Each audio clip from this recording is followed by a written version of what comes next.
Hello everyone, welcome back to our YouTube channel survival of the fittest. आज हम लोग discuss करेंगे remaining part of membrane lipid के बारे में। लास्ट वीडियो में हमने देखा था ग्लिसरॉल बेस्ड लिपिड और आज हम लोग डिस्कस करेंगे स्पिंगोसाइन बेस्ड लिपिड। ओके, सो ग्लिसरॉल बेस्ड लिपिड क्या था, जिसके अंदर हेड ग्रुप में कोई ग्लिसरॉल प्रेजेंट था और उसके साथ एक फैटी एसाइल चेन अटैच्ड थी। एक चेन अटैच्ड होगी तो उसको बोलेंगे मोनो एसाइल ग्लिसरॉल। ओके, तो इस तरह से ग्लिसरॉल बेस्ड लिपिड के बारे में देखा था। आज हम लोग देखेंगे स्पिंगोसाइन बेस्ड लिपिड। ओके, तो स्पिंगोसाइन बेस्ड लिपिड में जो हेड ग्रुप होता है या फिर उसकी बैकबोन जो होती है वो होती है स्पिंगोसाइन, प्लस उसके साथ में कोई फैटी एसाइल चेन अटैच्ड रहेगी। ओके, तो ग्लिसरॉल बेस्ड लिपिड में जो फैटी एसाइल चेन अटैच्ड थी थ्रू ग्लिसरॉल वो थी थ्रू एस्टर बॉन्ड। ओके, लेकिन स्पिंगोसाइन बेस्ड लिपिड में जो बॉन्ड प्रेजेंट रहेगा फैटी एसाइल चेन के साथ में वो होगा अमाइड बॉन्ड। ओके, और स्पिंगोसाइन क्या है, एक 18 कार्बन अमाइनो एल्कोहल है जो किससे मिलकर बना होता है, पामिटिक एसिड और सेरिन से। ओके, पामिटिक एसिड एक 16 कार्बन फैटी एसिड है।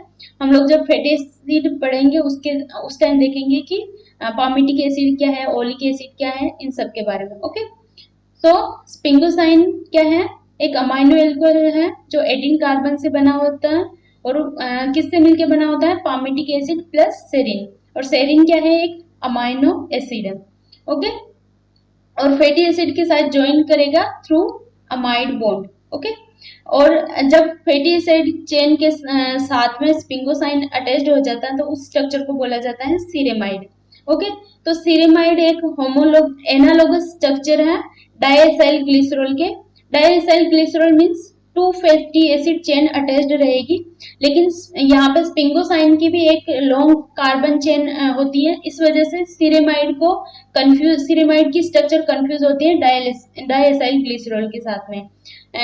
क्योंकि सीरेमाइड के साथ के अंदर केवल एक फैटी एसाइल चेन अटैच्ड रहती है, लेकिन फिर भी वो किसकी तरह रिजेंबल करती है, उसकी स्ट्रक्चर डायएसाइल ग्लिसरॉल की तरह। तो इससे भी काफी ज्यादा क्वेश्चन पूछे जाते हैं कि जब सीरेमाइड और डायएसाइल ग्लिसरॉल का हाइड्रोलाइसिस करेंगे तो कितनी फैटी एसाइल चेन रिलीज होगी। ओके, तो इसमें कंफ्यूज नहीं होना है, सीरेमाइड से सिर्फ 1 फैटी एसाइल चेन रिलीज होती है, जबकि डायएसाइल ग्लिसरॉल से 2 फैटी एसाइल चेन रिलीज होगी। क्योंकि डायएसाइल ग्लिसरॉल में 2 फैटी एसिड चेन है, लेकिन सीरेमाइड की स्ट्रक्चर रिजेंबल करती है डायएसाइल ग्लिसरॉल से, क्योंकि स्पिंगोसाइन क्या है, एक लॉन्ग कार्बन चेन है। ओके, तो जब सीरेमाइड का हाइड्रोलाइसिस करेंगे तो यहाँ पे 1 एसाइल चेन प्लस स्पिंगोसाइन रिलीज होगा, क्योंकि इसकी हेड ग्रुप पे स्पिंगोसाइन है। लेकिन डायएसाइल ग्लिसरॉल का अगर हाइड्रोलाइसिस करेंगे तो 2 फैटी एसाइल चेन रिलीज होगी, उसके साथ में ग्लिसरॉल रिलीज होगा। ओके, एंड स्पिंगोसाइन बेस्ड लिपिड को डिवाइड कर सकते हैं 2 टाइप्स में, एक है फोस्फोलिपिड एंड ग्लाइकोलिपिड। फोस्फोलिपिड, अगर स्पिंगोसाइन के साथ में फोस्फेट ग्रुप प्रेजेंट है तो उसको क्या बोलेंगे, स्पिंगोफोस्फोलिपिड। और कोई ग्लाइकोजन या फिर कोई कार्बोहाइड्रेट मॉलिक्यूल प्रेजेंट है तो उसको क्या बोलेंगे, स्पिंगोग्लाइकोलिपिड। ओके, तो फोस्फोलिपिड में क्या होगा, सीरेमाइड तो उसकी बैकबोन स्ट्रक्चर रहेगी, क्योंकि स्पिंगोसाइन के साथ में कोई फैटी एसिड चेन अटैच रहती है तो उसको बोलते हैं सीरेमाइड।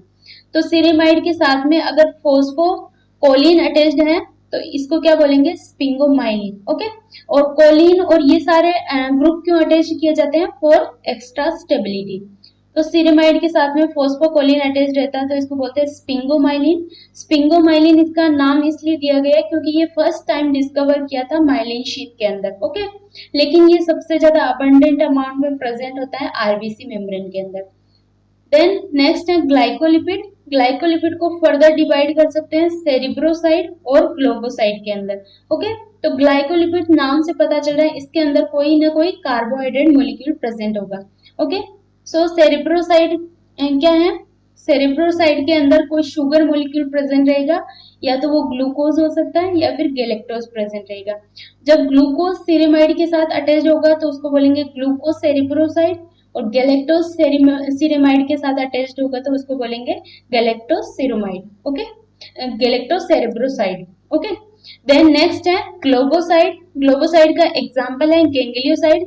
ये फर्स्ट टाइम ऑब्जर्व किया था नर्व सेल के अंदर, लेकिन ये अबंडेंटली एनिमल सेल के अंदर प्रेजेंट रहता है और ये काफी ज्यादा इंपॉर्टेंट रोल प्ले करता है हमारी बॉडी के अंदर, क्योंकि गैंग्लियोसाइड क्या है, किसी भी सेल के रिकॉग्निशन में हेल्प करता है, क्योंकि इसके अंदर कुछ ओलिगोसेकेराइड्स प्रेजेंट रहेंगे, लाइक GM1 या फिर सिएलिक एसिड, इस तरह से इसमें प्रेजेंट रहते हैं। गैंग्लियोसाइड सारे एनिमल सेल के अंदर कॉमन है, जिसके अंदर कुछ ओलिगोसेकेराइड्स प्रेजेंट रहते हैं as a head group, polar head group के फॉर्म में।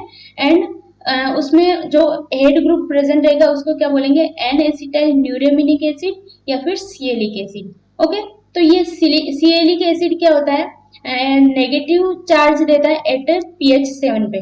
किसी भी मॉलिक्यूल को, किसी भी गैंग्लियोसाइड को नेगेटिव चार्ज प्रोवाइड करवाएगा एट pH 7। ओके, तो सिएलिक एसिड क्या है, एक 9 कार्बन शुगर है, और इसको फर्दर डिवाइड कर सकते हैं GM1, GM2 और GM3 इस तरह से। गैंग्लियोसाइड, मोनोएसाइलो गैंग्लियोसाइड, और अगर इसको GD नाम दिया है तो इसका मतलब डाइएसाइलो गैंग्लियोसाइड। ओके, तो इस तरह से इसका नोमेनक्लेचर किया जाता है on the basis of sialic acid, presence of sialic acid. कितने सिएलिक एसिड इसमें प्रेजेंट है, अगर 1 सिएलिक एसिड प्रेजेंट है तो इसको बोलेंगे GM1। Okay, and then GM1 ganglioside और GM2 ये काफी ज्यादा इंपॉर्टेंट रोल प्ले करते हैं किसी भी सेल को के अंदर रिकॉग्निशन में, या फिर एज ए रिसेप्टर की तरह भी वर्क करते हैं for cholera toxin. Cholera toxin के लिए जो रिसेप्टर की तरह वर्क करेगा वो होगा GM1, और GM2 काफी सारे वायरस के लिए रिसेप्टर की तरह वर्क करता है, लाइक इन्फ्लुएंजा वायरस। ओके, तो इस तरह से ये सिएलिक एसिड की स्ट्रक्चर दिखाई देती है। ये सिएलिक एसिड है, उसके साथ में ये बैकबोन स्पिंगोसाइन है, जिसके साथ में अगर फैटी एसिड चेन अटैच्ड है तो इसको पूरे को क्या बोलेंगे, सीरेमाइड। और सीरेमाइड के साथ ग्लूकोज, गैलेक्टोज और सिएलिक एसिड ये पूरा अटैच रहेगा तो इसको बोलेंगे मोनोएसाइलो गैंग्लियोसाइड। ओके, तो मोनोएसाइलो गैंग्लियोसाइड में अगर GM3 की स्ट्रक्चर क्या होगी, ये यहाँ तक होगी GM3 की स्ट्रक्चर, लेकिन अगर एक्स्ट्रा एन एसिटाइल गैलेक्टोसामाइन अटैच्ड है तो उसको बोलेंगे GM2, और एन एसिटाइल गैलेक्टोसामाइन के साथ साथ एक और गैलेक्टोज अटैच्ड है यहाँ पे, तो इसको बोलेंगे GM1। तो ये पूरी जो स्ट्रक्चर है GM1 की है, और यहाँ तक इसको कंसीडर नहीं करें गैलेक्टोज को, तो ये है GM2, और इन दोनों को हटा दें तो ये हो जाएगी GM3 की स्ट्रक्चर। ओके, तो इस तरह से हम देख सकते हैं।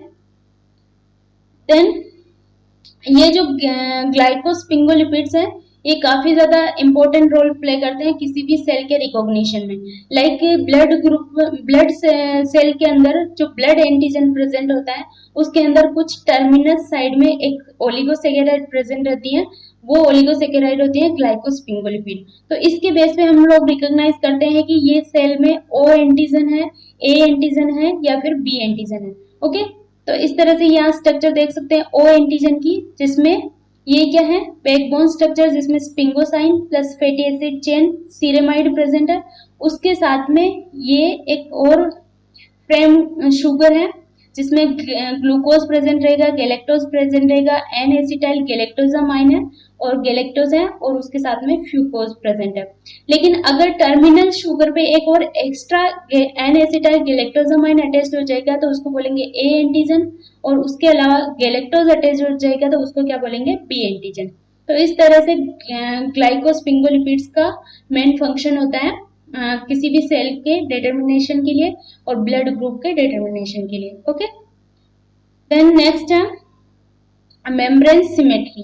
ओके, तो मेम्ब्रेन जो प्लाज्मा मेम्ब्रेन होती है उसके अंदर जो लिपिड और प्रोटीन प्रेजेंट होती है वो एसिमेट्रिक फॉर्म में प्रेजेंट होती है। एसिमेट्रिक मीन्स अलग अलग अमाउंट में। ओके, दोनों साइड में बाइलेयर में आउटर साइड में अलग अमाउंट होगा और इनर साइड में साइटोसोलिक साइड में अलग अमाउंट होगा लिपिड का या फिर प्रोटीन का। ओके, तो मेम्ब्रेन क्या होती है, एसिमेट्रिक स्ट्रक्चर है क्योंकि इसके अंदर जो भी ग्लिसरॉल बेस्ड लिपिड और स्पिंगोसाइन बेस्ड लिपिड जो होती है वो अलग अलग अमाउंट में प्रेजेंट होती है। एक साइड काफी ज्यादा होगी तो एक साइड बहुत कम होगी। इस तरह से ग्लिसरॉल बेस्ड लिपिड के जो एग्जांपल्स हम लोगों ने देखे थे, phosphatidyl serine, phosphatidyl inositol, phosphatidyl ethanolamine, ये क्या होते हैं, साइटोसोलिक साइड में प्रेजेंट होते हैं। इस तरह से साइटोसोल साइड में प्रेजेंट होंगे और ये इनका जो परसेंटेज होता है वो फॉस्फेटिडाइल सेरीन का होता है 99.9%। ओके, देन फॉस्फेटिडाइल इनोसिटोल का होता है 70% और फॉस्फेटिडाइल इथेनोलेमिन का होता है 60%। देन जो फॉस्फेटिडाइल कोलिन और स्पिंगोमाइलिन है वो प्रेजेंट रहता है एक्स्ट्रा सेल्यूलर फेज के अंदर इस तरह से, और इनका जो परसेंटेज होता है फॉस्फेटिडाइल कोलिन का 90% ये बाहर एक्स्ट्रा सेल्यूलर साइड में प्रेजेंट रहेगा, एक्सोप्लाज्मिक फेज में, एक्सोप्लाज्मिक साइड में।